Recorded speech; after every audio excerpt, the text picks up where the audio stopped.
What advice would you give to another coach looking to coach in government organizations or similar work as yours? Well, a couple of things come to mind. So, government is very relational.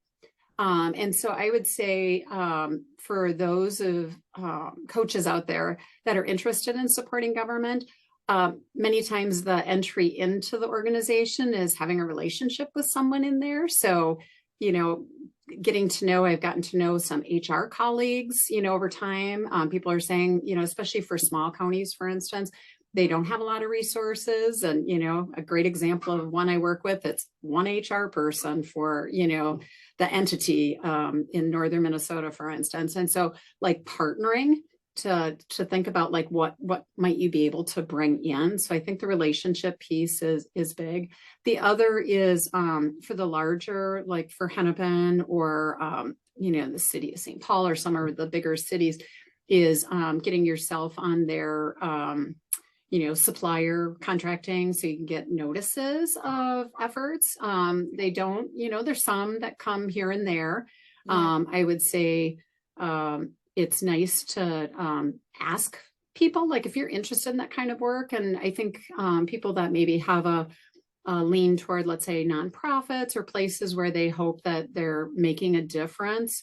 I've never said that I wouldn't coach in corporate, for instance, but I definitely am driven by mission. So I think any kind of organization where you think it's, you're really singing to the mission, is just figuring out like, what are their systems to get noticed?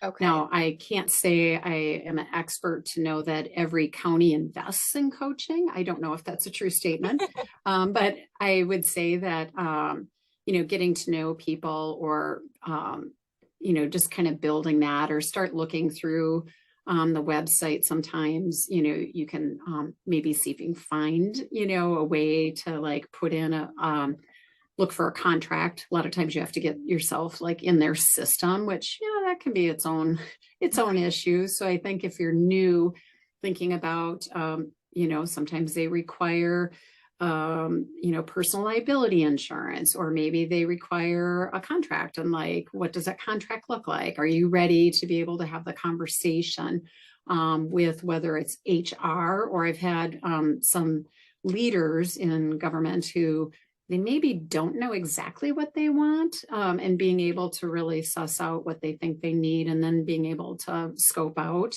a proposal. So I think those are some things when you're new to like, well, how do I do that? How do I evolve that? So come prepared, network, figure out why you want to work for them. Yep. Right. Yeah. You align with that mission and maybe stand out in a way or Yeah. kind of reach out almost. Yeah. Yeah. And I would say like just, harnessing your coaching network too, because there is for some I've come across in government, they really resonate with someone who's worked in government to be able to support them, because they figure, and again, it might be a fallacy, but they figure like, oh, you get how government can be, very command and control, for instance, or have a lot of layers of bureaucracy, which, they're all there for good purposes. But sometimes I think some leaders think like, oh, we need someone who really understands the complexity of our work, which I would say it can be everywhere. So right. That could be any position, anywhere you go. Exactly. Yeah.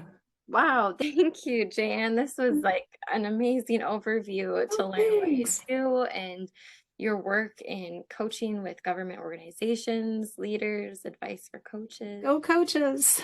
Yay.